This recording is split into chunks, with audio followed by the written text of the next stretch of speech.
Fala pessoal, espero que vocês estejam todos bem. Hoje nós teremos uma aula de anatomia do sistema genital masculino. Nessa aula eu vou falar as características de cada órgão, algumas funções relacionadas a cada órgão, as suas relações, como eles vão se conectar, como eles vão se relacionar. E além disso, eu inseri nessa aula algumas características clínicas, algumas patologias, alguns eventos, algumas consequências, enfim, situações que vocês podem se deparar ao longo da vida de vocês, certo? Então, o sistema reprodutor, né, de uma forma geral, eles têm uma finalidade, certo? Todo sistema tem uma finalidade. No sistema reprodutor, a finalidade é a produção de descendentes. Só que no ser humano, essa produção de descendentes ela é realizada pela reprodução sexual. E nós sabemos que na reprodução sexuada, nós necessitamos da produção de gametas. E esses gametas no indivíduo masculino vão ser chamados de espermatozoides e no indivíduo feminino vão se chamar de óvulos secundários. Além disso, homens e mulheres, eles vão possuir órgãos genitais anatomicamente distintos, é por isso que a gente consegue, é uma das formas de diferenciação do indivíduo masculino e feminino, e esses órgãos eles vão ser adaptados para a produção dos gametas masculinos, espermatozoides no caso masculino e óvulos secundários no caso feminino. Esses órgãos genitais eles facilitam a fertilização e nas mulheres esses órgãos eles vão ter a função também de sustentar o crescimento do embrião e do feto. Bem, no sistema genital masculino, nós podemos dividir didaticamente os órgãos nesses quatro conjuntos, certo? Só que isso daí é uma divisão realmente didática, certo? As gônadas vão ser aqueles órgãos que vão produzir os gametas e vão secretar hormônios sexuais, como por exemplo andrógenos, vão secretar andrógenos, o principal exemplo é a testosterona. Quais são as gônadas do sistema genital masculino? Os testículos. A partir disso, nós também teremos um sistema de ductos que vão ser responsáveis pelo armazenamento e transporte dos gametas. E aí nós temos em ordem o epidídimo, ducto deferente, ductos ejaculatórios e a uretra. As glândulas sexuais acessórias, que elas vão possuir a finalidade de produção de substâncias e proteger os gametas e facilitar o seu próprio movimento. E aí nós temos três tipos de glândulas, né? Nós temos três glândulas, que são as glândulas seminais, a próstata e as glândulas bulbouretrais. Eu vou deixar bem claro umas coisas aqui. Nós veremos que existem outros ductos nesse sistema de ductos, mas são ductos pequenos, são ductos que estão no interior do testículo, é por isso que eu não estou colocando aqui. Aqui eu só estou colocando realmente órgãos, certo? E aqui nas glândulas sexuais acessórias, nós veremos que também nós iremos ter glândulas, vão ter ácinos, só que eles vão ser estruturas pequenas, vão ser estruturas isoladas. Aqui eu só estou dividindo realmente em órgãos, certo? E as estruturas de suporte, nós temos o pênis e o escroto. O pênis é um órgão genital externo, que ele vai estar relacionado com a cópula, e o escroto ele vai estar relacionado com o abrigo dos testículos. Bem, aqui, pessoal, nós temos um corte sagital, e aqui eu vou apresentar para vocês os órgãos genitais masculinos que apresentam nessa secção. Então, primeiro nós temos aqui o escroto, nós temos aqui o testículo, as características dele a gente vai falar mais lá na frente. Nós temos aqui o epidídimo. Partindo aqui nessa região inferior do epidídimo, que não está aparecendo, ascende esse ducto e depois ele entra aqui na pelve, vai até essa região posterior da bexiga, nós chamamos ele de ducto deferente. Próximo do ducto deferente, nós temos a primeira glândula, que é a glândula seminal. Abaixo da glândula seminal, um pouco mais para o anterior, nós temos a próstata. E aqui, no final, nós temos o pênis. Nessa secção sagital, nós conseguimos observar esses órgãos. De uma forma geral, também vou aproveitar essa mesma imagem para apresentar para vocês outros órgãos para vocês se localizarem de outros sistemas. Então, nós temos aqui, olha, a bexiga urinária, nós temos aqui o ureter. Isso daqui é a porção de reto, aqui já é a região de colo sigmoide. Nós estamos conseguindo observar aqui a região óssea, região posterior, região do sacro, região do pubis. E aí eu vou aproveitar essa mesma imagem para apresentar essa estrutura muscular que vocês estão observando, que nós chamamos ela de diafragma da pelve. O diafragma da pelve tenta relacionar com o diafragma lá da região do tórax e abdômen, que ele divide o tórax do abdômen. O diafragma da pelve ele vai ser composto por dois músculos, o músculo isquiococcígeo e levantador do ânus. Nós veremos isso com mais calma em aulas mais adiante. Mas a função do diafragma da pelve vai ser basicamente dividir a pelve do períneo. Lembre, pelve é todas essas estruturas aqui que estão nessa região interna, certo? E períneo vai ser a região mais externa. Então, o períneo ele vai englobar a região púbica, certo? E aí vai indo para a posterior. Região interglútea, região anal, tudo isso é região do períneo, certo? Então, é na região do períneo que nós iremos encontrar os órgãos genitais masculinos e femininos. Na região pélvica, nós iremos encontrar os órgãos do sistema reprodutor, nós iremos encontrar também a região terminal do sistema digestório, a região terminal e alguns órgãos do sistema urinário. Então, na região da pelve, nós encontraremos esses outros órgãos. Vou apresentar também para vocês, nessa mesma imagem, vocês vão estar observando que tem tipo essa estrutura que está com uma coloração um pouco marronzada. O nome dessa estrutura é chamada de peritônio. O peritônio é o revestimento das vísceras, lembrem.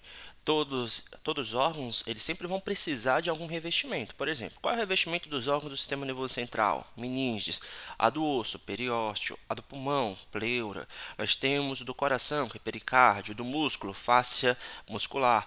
E a estrutura que reveste as vísceras nós chamamos de peritônio, certo? Só que aqui na pelve, pessoal, nós conseguimos observar que é o final do peritônio. Observa que o peritônio está vindo aqui dessa região superior do abdômen. Aí ela chega nessa região, ela só fica recobrindo só essa região mais superior. Essa região mais inferior não é recoberta pelo peritônio. Por exemplo, olha a próstata aqui. A próstata não é recoberta pelo peritônio, porque o peritônio acabou bem aqui nessa região. Tudo bem? Então, só mais ou menos para falar para vocês o que é peritônio, porque é uma estrutura que nós iremos comentar ao longo da nossa aula, certo? Nós teremos uma aula específica somente de peritônio. Nós temos aqui também o diafragma da pelve, nós iremos falar um pouquinho do diafragma da pelve, mas serão em aulas posteriores. Vou aproveitar também essa mesma imagem para chamar a atenção de todos sobre essa estrutura aqui que muita gente às vezes se confunde, mas aí então só para a gente deixar claro. Vamos levar em consideração essa região aqui, certo? Observem as camadas. Existem mais camadas, mas eu vou deixar mais simples por enquanto. Nós temos aqui a pele, certo? Então, primeiro nós temos a pele. Lembra, a pele é composta por epiderme superficialmente e derme internamente. E nós estamos observando que nessa região eu tenho uma outra camada, essa camada é mais gordurosa. Nessa região realmente abdominal, região púbica, essa camada ela é mais gordurosa mesmo, ela acumula gordura. No entanto, nós temos em outras regiões que essa camada é muito fininha e praticamente não acumula gordura. O nome dessa estrutura, dessa região, nós poderemos chamar de tela subcutânea ou, como alguns clínicos chamam, de tecido celular subcutâneo. Certo? Então, é essa região aqui que nós chamamos de tela subcutânea. Observe que ela fica abaixo da pele. Alguns livros também podem chamar ela de hipoderme. Okay? Só depois vem as regiões musculares, certo? Vem as estruturas musculares com as suas fascias, aponeuroses e etc. Ok?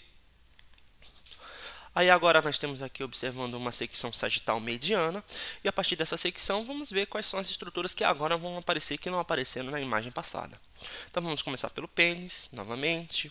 Aqui a região de escroto. Ah, Bruno, não estou conseguindo observar o testículo. É lógico, porque é uma secção sagital mediana. Você dividiu e um testículo ficou de um lado, um testículo ficou do outro.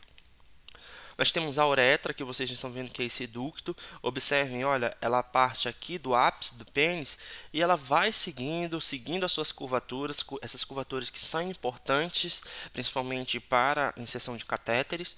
Percebam que ela vai atravessando toda essa região do pênis, ela atravessa essa região dos músculos profundos do períneo, que é essa região aqui. Vocês estão vendo esses dois músculos aqui, olha, músculos profundos do períneo. atravessa a próstata até que alcança a bexiga urinária. É nessa região aqui da uretra que nós temos a intersecção do sistema urinário e do sistema reprodutor masculino. É nessa região nós veremos especificamente o local. As outras glândulas, a gente já viu as glândulas seminais e a próstata na imagem passada. Aqui são as glândulas bulbouretrais, mas de uma forma geral também, novamente, aqui a próstata e aqui também a glândula seminal. Somente para localizar vocês mais ainda, então novamente, olha, região finalzinho aqui já de reto, o início do colo sigmoide. Esse daqui é o canal anal, certo? Essa daqui é a região de canal anal. Vocês vão perceber quando estudamos no digestório que o canal anal ele tem realmente essa curvatura, nós chamamos de flexura, certo? Nós temos aqui a sínfise púbica. Esse daqui é um ligamento que nós iremos trabalhar, nós chamamos de ligamento suspensor do pênis, bexiga urinária novamente, enfim, tá bom? Então vamos seguindo. Vamos começar aqui com a primeira estrutura acessória, certo? Que nós chamamos de escroto. Essa estrutura, ela é a estrutura que vai conter, né, que vai abrigar os testículos. Ela basicamente vai consistir em pele solta e tela subcutânea adjacente, logo abaixo, né, subjacente, perdão. Observe então, olha, o escroto basicamente é pele solta e ela também vai possuir a sua tela subcutânea. Essa tela subcutânea ela tem até uma especificidade em relação às outras telas subcutâneas. Externamente, ela vai se assemelhar a uma bolsa de pele ímpar, ou seja, somente uma, certo? No entanto, ela é separada por duas porções laterais. Então, observe, ela tem essa porção lateral e ela vai possuir essa outra porção lateral. E na região mediana, certo? Entre essas bolsas laterais, nós temos uma estrutura que nós chamamos de ráfido escroto. Lembrem, ráfido escroto, toda vez que vocês observarem RAF é uma estrutura no qual, no período embrionário, nós tínhamos dois processos ou duas projeções embrionárias. E essas duas projeções embrionárias elas se uniram e aí formaram como se fosse uma evaginação. E essa evaginação nós chamamos de RAF. Por exemplo, se existe uma outra RAF que eu acho que é a melhor que eu utilizo para esses exemplos. Por exemplo, olha sente o seu palato, certo? No seu palato, se você passar a língua no seu palato, popularmente chamado de céu da boca, você vai sentir uma linha bem no meio. O nome dessa linha é chamada de RAF do palato. Por quê? Porque tem uma parte do palato que veio de um lado, um processo do palato que veio de um lado, um processo do palato que veio do outro, eles se uniram e aí formaram essa linha, essa evaginação. E aí o local da costura desses dois processos nós chamamos de RAFs.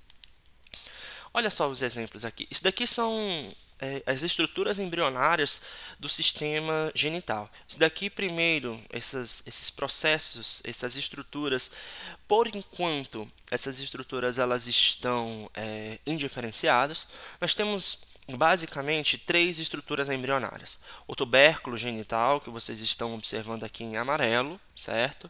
Basicamente eles vão formar a glande, o tubérculo genital, tanto a glande do pênis como a glande do clitóris.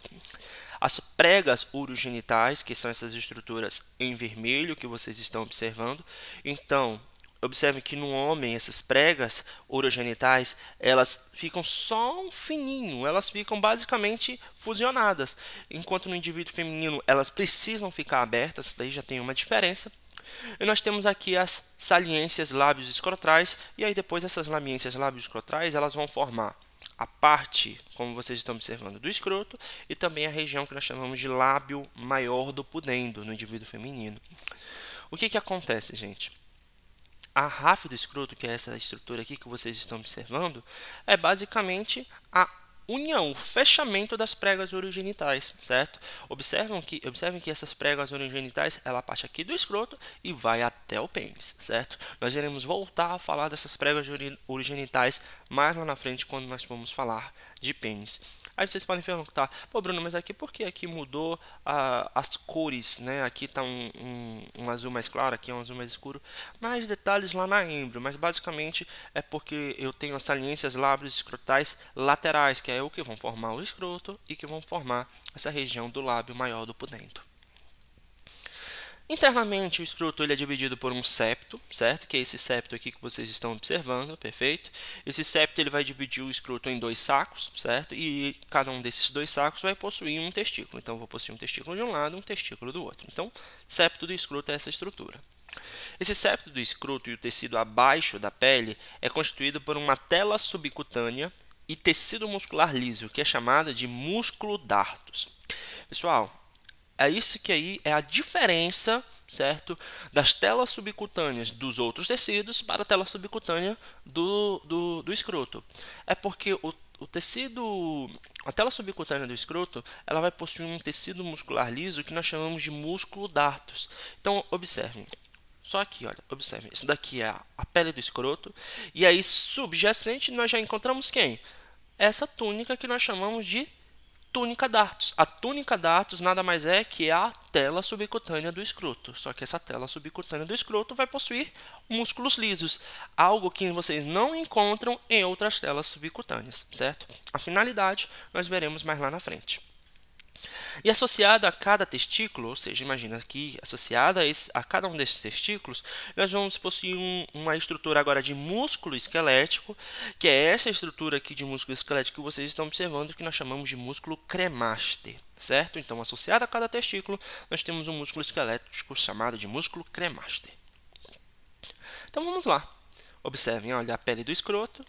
Nós temos aqui, olha, a tela subcutânea do escroto, também chamada de túnica dartos, e nós temos aqui o músculo cremaster com a sua fáscia. Lembra, todo músculo esquelético possui fáscia muscular. E aí o nome da fáscia vai receber o nome do músculo, no caso, fáscia cremastérica, certo? Ah, Bruno, mas eu estou vendo aqui outras camadas aqui ao redor. Relaxa, calma, mas lá na frente a gente vai falar sobre essas outras estruturas.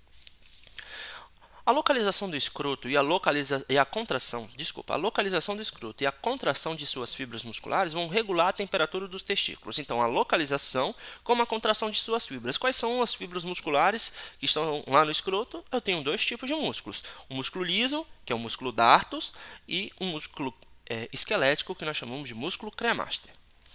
Para que é isso? Porque a produção normal de espermatozoides, ou seja, a espermatogênese, ela vai demandar uma temperatura aproximadamente de 2 a 3 graus Celsius abaixo da temperatura corporal. Então, nesse sentido, pessoal, para a espermatogênese aconteça de forma favorável, o indivíduo masculino consiga produzir os seus espermatozoides aptos para a fecundação, essa produção de espermatozoides elas precisam ser realizadas a uma temperatura menor que a do corpo. Então, é por esse motivo que os testículos são localizados fora da cavidade abdominal, porque nós veremos mais lá na frente que os testículos eles foram formados na cavidade abdominal. Os ovários, que são as gônadas femininas, são localizados na cavidade abdominal, no caso, na cavidade pélvica. Então, por que então os testículos não são localizados fora? A finalidade é essa, é por causa da espermatogênese. E essa temperatura é reduzida, é mantida no escroto porque ele está fora da cavidade pélvica. Então, a localização do escroto está relacionada a isso, né? Ele mantém essa temperatura menor, né? E regula essa temperatura menor do que a temperatura corporal, porque ele está localizado fora da cavidade corporal, no caso, cavidade pélvica, e aí as contrações de suas fibras também vão regular essa temperatura. Como é que essa contração das fibras vai acontecer? Então, observe, nesses quadradinhos azuis eu vou colocar em temperaturas frias e aqui no quadradinho vermelho eu vou colocar em temperaturas quentes. Então, em temperaturas frias, o que vai acontecer? Vai acontecer a contração do músculo cremaster. Então, observe, em temperaturas frias, o músculo cremaster se contrai. Por quê? Porque o movimento dos testículos ele movimenta os testículos para mais próximo do abdômen. E como ele está indo mais para próximo do abdômen, é só você pensar em física. Como está mais quente no corpo, né, a temperatura corporal é mais quente, o que vai acontecer? Os testículos vão absorver calor. Certo? Então, quando está muito frio, acontece a contração do músculo cremaster, os testículos ficam mais próximos da cavidade pélvica, a partir disso eles absorvem calor. Além disso, acontece a contração dos músculos dartos, porque a contração dos músculos dartos vão reduzir o volume do escroto e a partir disso acontece redução da perda de calor. Eu quero que vocês imaginem aqui como se fossem animais. Lembra do gatinho? O que o gatinho quando está com frio ele faz? Ele vira tipo uma bolinha, ele fica todo encolhido. basicamente é isso que acontece com o escroto. O escroto, ele, entre aspas, encolhe para reduzir a perda de calor. Agora, o inverso. Quando a temperatura está mais quente, acontece o relaxamento do músculo cremaster. Esse relaxamento promove os testículos ficarem mais distantes da cavidade abdominal. A partir disso, eles vão liberar mais calor, certo?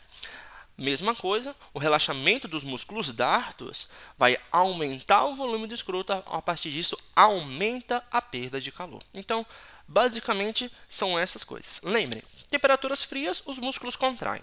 Temperaturas quentes, os músculos relaxam.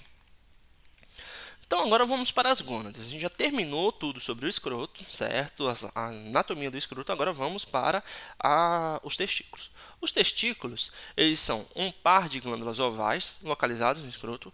Eles têm aproximadamente essas dimensões, 5 centímetros de comprimento e 2,5 de diâmetro, certo? Bem, cada testículo lhe pesa de 10 a 15 gramas. E aí a função deles é produzir espermatozoides e hormônios masculinos, tendo o principal ator desses hormônios a testosterona. E aí eles estão localizados no escroto, sendo geralmente o testículo esquerdo, geralmente numa posição mais baixa do que o direito. Isso é normal.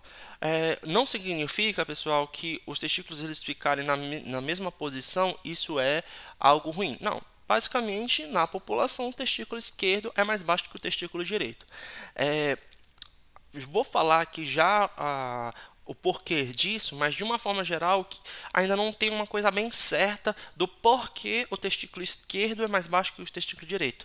Mas o que mais as pessoas, mais os estudiosos comentam é porque realmente as estruturas de suporte do testículo que vocês vão ver, que são os vasos deles, os vasos testiculares, os nervos relacionados ao testículo, o funículo espermático, todas essas estruturas elas são maiores, certo? Então é por esse motivo que eles acham que o testículo esquerdo é mais baixo que o direito, mas ainda não está bem certo o porquê dessa diferença de localização. Bem, o testículo ele é revestido por duas túnicas, certo? Então imagine, eu não falei que todos os órgãos eles precisam ter um revestimento? Ok, então vamos ver os testículos. Quais são os revestimentos do testículo? A primeira é chamada de túnica vaginal do testículo. Aí, sempre alguns alunos eles podem perguntar o que é vaginal, e aí eu achei. Por que túnica vaginal? Porque vagina advém do grego e é chamada de bainha, certo? Ou seja, a túnica vaginal do testículo não deixa de ser uma bainha para o testículo, certo? E essa túnica, gente, ela é derivada do peritônio. Lembra? Peritônio é aquela estrutura que vai envolver as vísceras abdominais. E se forma durante a descida dos testículos, recobrindo-os parcialmente. Então, vocês estão observando aqui que os testículos vão ser recobertos parcialmente da túnica vaginal, e eu vou falar o porquê esses testículos eles precisam ser recobertos parcialmente. Eu vou já falar para vocês o porquê. Nós também possuímos a túnica fibrosa, né? A cápsula fibrosa brânquica ou túnica bugínea. O que é a túnica bugínea? É uma túnica profunda que circunda cada testículo. É formada por tecido conjuntivo denso, não modelado, é por isso que está aqui irregular. E basicamente ela vai ser uma túnica mais rígida do que a túnica vaginal, certo? Então, vamos observar cada uma delas. Daqui nós temos uma secção sagital do testículo. Isso daqui é uma imagem do Grace mais ilustrativa. Aqui vocês estão vendo o testículo, certo? E aí, olha, toda essa estrutura que vocês estão vendo aqui numa coloração mais lilás é a túnica vaginal, certo? Então vamos observar. A túnica vaginal, ela vai ser composta, ela vai ser subdividida em camada parietal, que é a camada mais externa da túnica vaginal. Observem, olha, túnica vaginal, tudo que tiver com asterisco está relacionado com a túnica vaginal. Essa camada parietal ela também pode ser chamada de periórquio, certo? Toda vez que você observar esse radical orque, lembra de testículo, certo? A cavidade escrotal serosa, que é essa estrutura aqui, basicamente é a cavidade da túnica vaginal, certo? No interior dessa cavidade eu também vou ter um líquido, certo? Um líquido escrotal seroso. Internamente eu vou ter a camada visceral que nós chamamos de epiórquio. Então, essa daqui é a estrutura que nós chamamos de túnica vaginal, certo?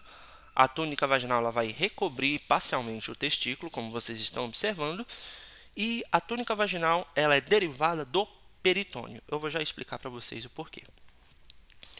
Nós temos aqui a túnica branca, nós chamamos de túnica bugínea, por isso que ela recebe o nome de branca, e ela é composta por tecido conjuntivo denso não modelado, ok?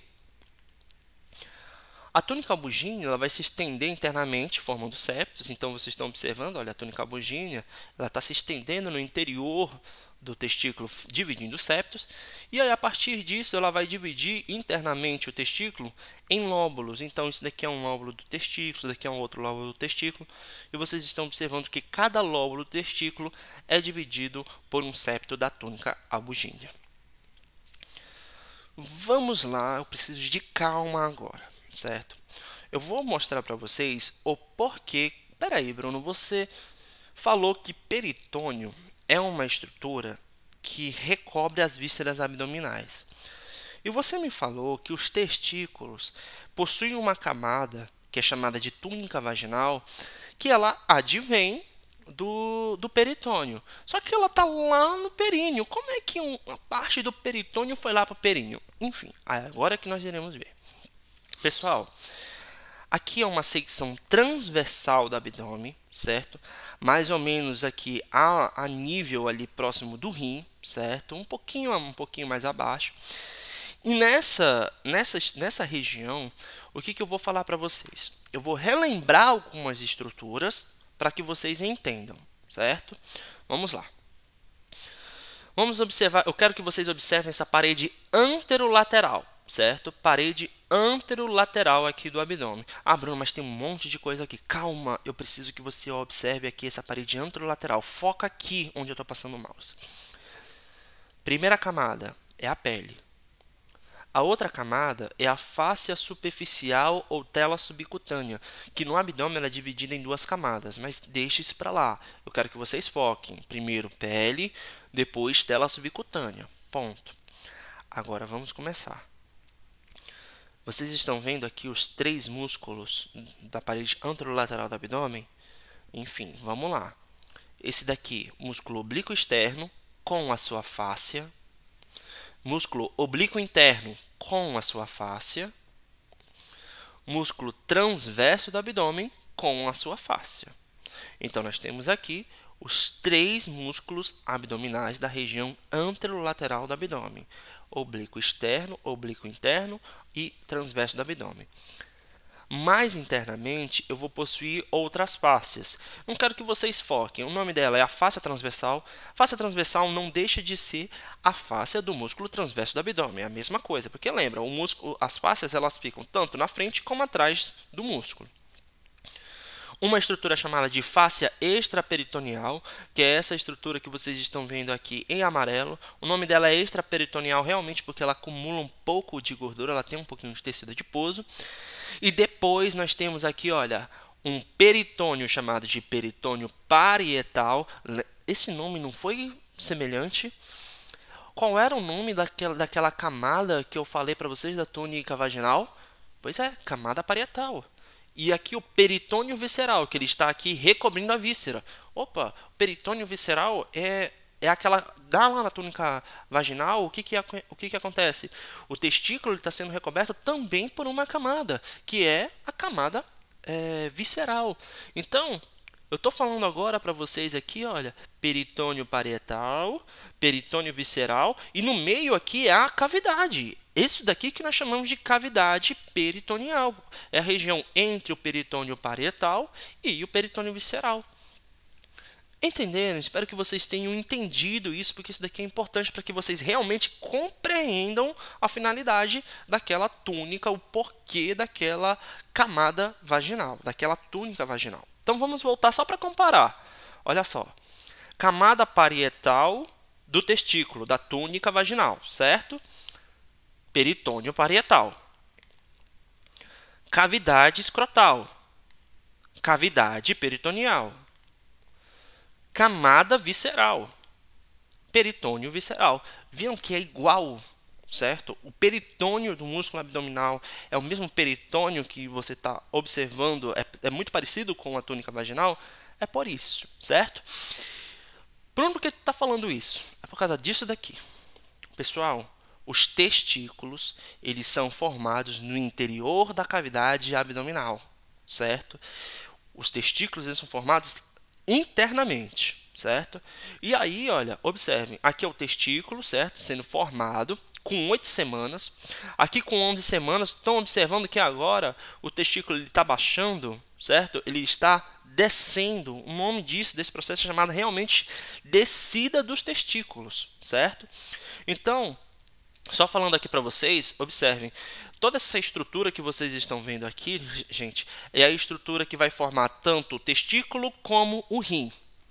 Nessa outra imagem, vocês já conseguiram observar que o rim está dividido do testículo. A divisão do rim do testículo é uma das coisas que já proporcionam a descida dos testículos. Ah, Bruno, e esse negócio amarelo aqui? Pois é, a glândula suprarrenal.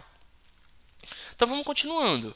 11 semanas, vocês estão observando que o testículo está descendo. Eu quero que vocês também observem que tem tipo umas estruturas aqui que parece que estão guiando esse testículo. Essas estruturas são chamadas de gubernáculos, certo? Gubernáculos são as estruturas que estão guiando a descida dos testículos. É uma estrutura embrionária. Olha aqui o gubernáculo bem bonitinho aqui para vocês, gente. Olha, gubernáculo e a descida dos testículos. Aqui com 4 meses. E aí aqui, olha, com 8 meses. Gente, lembrando, não é nascido. Isso daqui é 8 meses lá no período embrionário, certo? Tudo período embrionário. Isso daqui, ó, 8 semanas de gestação, 11 semanas de gestação, 4 meses de gestação, 8 meses de gestação. Aí vocês podem parar e pensar, digo, peraí, Bruno, então quer dizer que com o bebê ele pode já nascer com o testículo já na região escrotal, como é o que vocês estão observando nessa imagem? Sim, mas também pode acontecer o bebê nascer sem os testículos na região escrotal, certo? Que é uma condição que daqui a pouco nós iremos comentar, perfeito? Então, o que acontece, pessoal? Eu estou falando para vocês tudo isso daqui, essa descida dos testículos. O que vai acontecer? Eu não falei para vocês que o testículo ele é formado no interior da cavidade abdominal? Primeiro ponto. No interior da cavidade abdominal, as vísceras elas não são recobertas por uma camada? Sim, elas são recobertas por uma camada. Como é o nome dessa camada? Peritônio. É por isso que os testículos têm uma camada em volta deles que é muito parecida com o peritônio, porque eles são formados no interior da cavidade abdominal e só depois é que eles vão para a região perineal, ou seja, para o interior do escroto. Perfeito? Então eles vão possuir um peritônio, entre aspas, próprio deles, porque eles foram formados no interior da cavidade abdominal. E aí, pessoal, quando esses testículos eles não descem, nós temos essa condição que nós chamamos de criptorquidia, certo? A criptorquidia é basicamente, cripto é aprisionamento. Eu já falei para vocês o nome desse radical, é testículo. Então, é testículo preso, testículo aprisionado. E aí eu estou mostrando para vocês as condições mais comuns, certo? Esse pontilhado aqui indica uma estrutura que nós chamamos de canal inguinal, que daqui a pouquinho nós iremos falar. Normalmente, a criptorquidia, a mais frequente é quando o testículo fica no canal inguinal, certo? E aí nós temos outras condições. Nós temos, por exemplo, o testículo permaneceu na cavidade abdominal, o testículo aquele ficou bem próximo, ele não conseguiu entrar no canal inguinal, ou então o testículo ele já está no períneo, mas ele não alcançou o escroto, certo? Isso daqui são as condições mais frequentes após o nascimento, certo? E nós temos a condição que nós chamamos de testículo ectópico, em que no caso o testículo ectópico é quando o testículo ele não vem ao longo desse caminho. Percebam que isso daqui é um caminho. Surgiu lá abaixo do rim, certo? Aí quando vem abaixo do rim, vem seguindo, chega aqui no canal inguinal, até chegar na região perineal, até aqui no escroto. Tudo isso daqui, gente, todo esse caminho, lembra, ele vai ser guiado por um cordão fibroso chamado de gubernáculo. Só que por algum motivo esse gubernáculo ele não conseguiu ser formado, porque quem forma o gubernáculo, pessoal, vocês vão ver com mais lá para frente, é basicamente os hormônios sexuais, basicamente a testosterona, ela está relacionada com essa formação do gubernáculo e também a degeneração de outras estruturas mais superiores. Então, de uma forma geral, o que vai acontecer? Quando esse gubernáculo ele não é formado de uma forma adequada, acontece o testículo ectópico. E vocês estão observando que o testículo ectópico é o testículo em várias localidades. Na região suprapúbica, na região femoral, quase na região anal. Aqui é a região perineal, quase região anal. Região perineal, mas pelo outro lado, né? Ele era para ficar na região esquerda, o testículo foi para a região direita. Enfim, gente, qualquer outro local que não acompanhe esse caminho correto, nós já não chamamos de criptorquidia, porque o testículo ele não ficou preso. Nós vamos chamar agora de testículo ectópico, por quê? Porque é uma localização completamente fora do comum do que o testículo deveria caminhar, certo? E aí, pessoal, eu falei para vocês, né, que o testículo ele é formado aqui abaixo do rim. Então, imagina que o testículo é formado aqui abaixo do rim. Imagina, isso daqui é o rim, lembra? Está aqui as artérias e veias renais, certo? Então, ele é formado aqui abaixo do rim.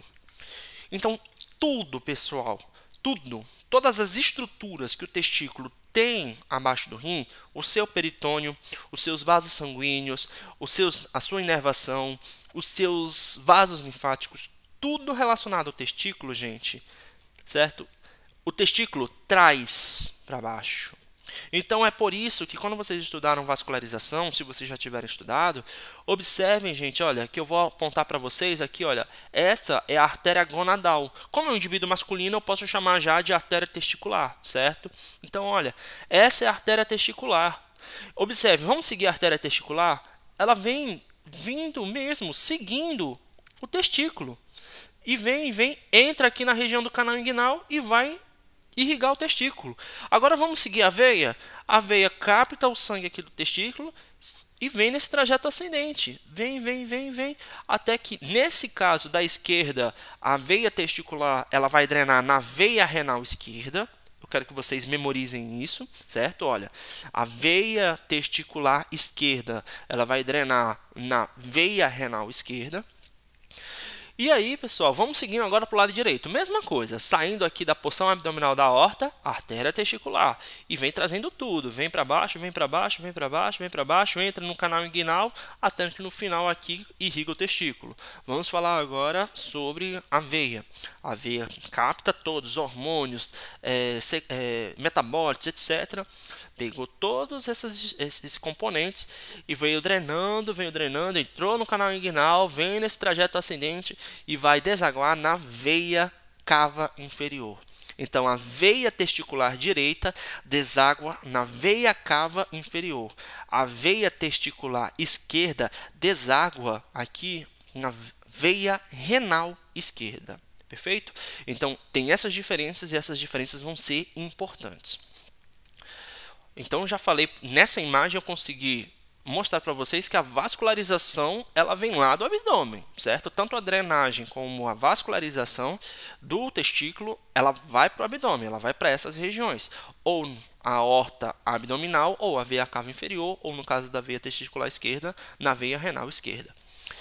Só que a cadeia ganglionar, vamos falar direitinho, né? A cadeia linfática também é aqui do testículo, certo? Então, o que acontece? Eu quero que vocês observem aqui. A drenagem dos testículos, olha só, a drenagem linfática dos testículos vai por onde? Ela vai ser também aqui na região dos linfonodos aórticos, certo? Então, quando eu estiver falando de drenagem linfática dos testículos, os testículos não vão ser drenados por esses linfonodos que vocês estão observando na região inguinal, na região pélvica, não. A linfa do testículo vai para a região abdominal, assim como a sua vascularização. Então, eu quero que vocês imaginem agora um paciente que tem câncer no testículo. O paciente teve um câncer no testículo, ele vai ser realizada uma orquiectomia, ou seja, uma retirada desse testículo. E aí o cirurgião ele vai precisar retirar a cadeia ganglionar, certo? Ele vai ter que retirar essa cadeia linfática. A gente sempre fala ganglionar porque é o que normalmente o pessoal chama na clínica, mas é a cadeia linfática. Vai ter que tirar esses linfonodos. Ele vai tirar os linfonodos da região pélvica? Não. Ele vai tirar aqui da região inguinal? Não. Ele vai tirar da onde? Da região abdominal. Então vão ser retirados esses linfonodos aqui que drenam, certo? A linfa do testículo. Perfeito? Então memorizem isso, por favor. Quando tem um câncer no testículo, é necessário fazer linfadectomias, ou seja, retirada de alguns linfonodos. Os linfonodos que são retirados vão ser linfonodos lá da região da aorta, que vão ser esses daqui que nós chamamos de linfonodos aórticos laterais. Então vão ser linfonodos localizados aqui na região lombar. Isso daqui é um tipo, né? Linfonodos aórticos laterais, mas não deixa de ser. Isso daqui é toda uma sequência de grupos que nós chamamos de linfonodos lombares, certo? Então essa imagem aqui só quis dizer, por exemplo, se o câncer for aqui do testículo direito, basicamente os linfonodos que drenam a região vão estar localizados nesse trapézio. Na mesma condição, vão ser nessa outra figura geométrica irregular aqui. Perfeito? Nessa imagem, né, nesse slide, gente, eu só coloquei basicamente os fatores que atuam na descida dos testículos. Eu não vou focar em cima disso, mas eu só vou citar. Então, o que faz, o que ajuda na descida dos testículos? Aumento próprio dos testículos, aumento de tamanho e atrofia do mesonéfro, que são rins, são os chamados rins mesonéficos. É porque vocês vão ver, a formação dos rins, existem vários momentos, entendeu? E aí, o primeiro momento nós chamamos de mesonéfros, certo? São os rins mesonéficos, é o primeiro momento de formação dos rins. Então, quando atrofia essa primeira formação do rim, isso ajuda na descida do testículo. Eu coloquei em negrito aqui, principalmente os principais fatores de uma forma pontual, mas depois vocês podem parar o vídeo e vocês lerem com mais calma. Então, o aumento do testículo e a atrofia do mesonéfro, o crescimento da parte cranial do abdômen, a partir disso, divide realmente abdômen de pelve. Atrofia dos ductos paramesonéfricos. Esses ductos paramesonéfricos, gente, daqui a pouquinho eu vou falar para vocês o que são esses ductos paramesonéfricos. O aumento do processo vaginal, que aí é, de novo, uma estrutura embriológica, certo? E também, gente, o aumento da pressão intraabdominal. Por quê? Porque aumenta a pressão intraabdominal porque está ficando cada vez uma maior quantidade de vísceras. Como, por exemplo, nós temos aí a volta do intestino para a região abdominal, o crescimento das próprias vísceras que já estavam no local, como, por exemplo, os rins, como, por exemplo, os próprios vasos sanguíneos, enfim. O aumento de todas as vísceras da cavidade abdominal favorecem também a descida dos testículos, certo? Mas isso daqui é muito melhor vocês estudarem em um livro de Embry. Eu só estou colocando para vocês os fatores de uma forma pontual, mas vocês perceberam que existem algumas estruturas aí que o ideal é vocês estudarem com mais calma quando abrirem realmente um livro de Embry. Então, aqui eu estou falando para vocês, estou mostrando para vocês uma condição patológica, certo? E essa condição patológica nós chamamos de hidrocele. O que é a hidrocele? A hidrocele ela não deixa de ser o acúmulo de líquido no interior da túnica vaginal. Eu quero que vocês lembrem, qualquer coisa vocês voltam um vídeo. Lembra que a túnica vaginal ela tem uma cavidade, certo? Eu tenho o peritônio não, eu tenho a camada parietal e eu tenho a camada visceral. E entre elas eu tenho uma cavidade que percorre líquido. Gente, lembra? Tudo isso é parecido com as outras estruturas. A pleura é da mesma forma. Nós temos o pericárdio, com algumas exceções, com algumas características específicas, também tem essa cavidade, certo? No testículo não deixa de ser diferente. Então, no interior dessa camada, no interior da túnica vaginal, eu tenho um líquido e esse líquido ele pode se acumular. e o nome desse acúmulo leva uma condição que nós chamamos de hidrocele. Então, nós temos aqui, olha, a hidrocele da túnica vaginal. Percebam que aqui eu não tenho comunicação com a cavidade abdominal. Agora, eu posso ter uma hidrocele comunicante, ou seja, o que aconteceu foi o seguinte. Lembrem que você tem um peritônio. Esse peritônio, certo? Ele precisa ser, entre aspas, cortado para formar, beleza, túnica vaginal e peritônio lá da região abdominal. Precisa ser cortado. Mas caso não aconteça essa divisão, certo? Olha, não aconteça essa secção, pode acontecer essa comunicação e a partir dessa comunicação gerar esse acúmulo de líquido no interior da túnica vaginal, só que com comunicação para a cavidade peritoneal. Nós temos hidrocele, mas não aqui revestindo o testículo, mas só revestindo o cordão. Nós iremos trabalhar com isso, nós chamamos de hidrocele de cordão, mas é basicamente a hidrocele do funículo espermático. É quando a hidrocele só ficou nessa região aqui, certo? E nós temos uma outra condição que nós não chamamos de hidrocele, nós chamamos de espermatocele, que é uma condição diferenciada, em que basicamente nesse interior aqui vocês têm espermatozoides. Eu não vou focar tanto na espermatocele, certo? Eu quero focar basicamente em cima da hidrocele, por quê? Porque nós temos uma anatomia que explica a formação da hidrocele. Basicamente, a túnica vaginal ela tem no seu interior uma cavidade. Nessa cavidade nós possuímos líquido. Quando há o acúmulo desse líquido, nós temos o fenômeno que nós chamamos de hidrocele. O testículo, gente, ele é dividido entre 200 a 300 lóbulos, sendo que cada um deles vai possuir basicamente 3 túbulos seminíferos contorcidos, ou basicamente o pessoal sempre chama de túbulos seminíferos. E é nesse local que ocorre a espermatogênese. Então eu quero que vocês observem. Ó. Então nós temos aqui um lóbulo, certo? Lembra que cada lóbulo é dividido por um septo da túnica albugínea, e no seu interior nós temos os túbulos contorcidos seminíferos, e esses túbulos são os locais que acontecem a espermatogênese, ou seja, a formação de novos espermatozoides. Então, aqui apontando um túbulo seminífero. Partindo do túbulo seminífero, gente, eu quero que vocês imaginem. Ó, aqui produziu o espermatozoide. Então, produziu o espermatozoide. Agora, o espermatozoide ele precisa sair do testículo. E aí eu vou mostrar para vocês quais são os túbulos do interior do testículo. Eles não são considerados órgãos, são só vias no qual os espermatozoides precisam seguir para conseguir sair do testículo. Então, o primeiro nós chamamos de túbulo reto. Aí depois que ele passa do túbulo reto, ele vem para toda essa região aqui anastomótica, que nós chamamos de rede do testículo.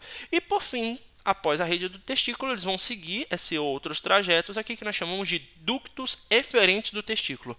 Lembra lá de neuro, gente? Eferente, sai, certo? É porque está saindo. Aferente é que chega, eferente é que sai. Como os espermatozoides estão saindo do testículo, nós chamamos de ductos eferentes. Observem que eu coloquei um asterisco ao redor de todos eles, é porque todas essas estruturas vão formar o que nós chamamos de sistema de ductos intratesticular. É basicamente os ductos que ficam no interior do testículo.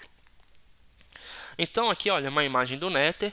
Lembrem que aqui eu vou mostrar para vocês somente o que está aparecendo nessa imagem. Aqui, olha, cápsula albugínea, certo? Não tem aí a túnica vaginal nessa imagem. Observem aqui, olha, os septos, certo? Nós temos aqui cada lóbulo, e em cada lóbulo, certo? Nós temos os túbulos contorcidos seminíferos. Não dá para aparecer o túbulo reto com detalhes, mas de uma forma geral dá para ver aqui a rede do testículo, a rede testicular, e aí depois nós temos aqui, olha, os ductos eferentes do testículo. Aí vocês podem observar, tipo, Bruno, peraí, tem um negócio aqui meio estranho. E esse ducto eferente aqui? O que é isso daqui? Pessoal, o sistema genital, tanto masculino como feminino, vocês vão observar que existem, entre aspas, algumas falhas, certo? Quando acontece um ducto eferente dessa forma, nós chamamos de ducto aberrante. Por quê? Porque ele não vai conectar ao próximo órgão que nós estamos observando, que é o epidídimo. Então, isso daqui nós chamamos de ducto aberrante. Vocês vão ver, sistemas reprodutores sempre vão ter algumas falhas, sempre vão possuir alguns resquícios embrionários, é comum, perfeito? Então, vamos seguindo. Então, o espermatozoide ele vai ser produzido. Ele vai ser produzido aonde? Lá no túbulo seminífero. Depois, esse espermatozoide ele vai seguir simplesmente uma sequência de túbulos. O túbulo reto, a rede do testículo e os ductos eferentes do testículo. Lembra que todos eles são ductos intratesticulares. E aí esses túbulos eles vão ter a função de transporte e armazenamento. Bem, no próximo, eu vou parar agora o vídeo. Depois a gente vai continuar com epidítimo.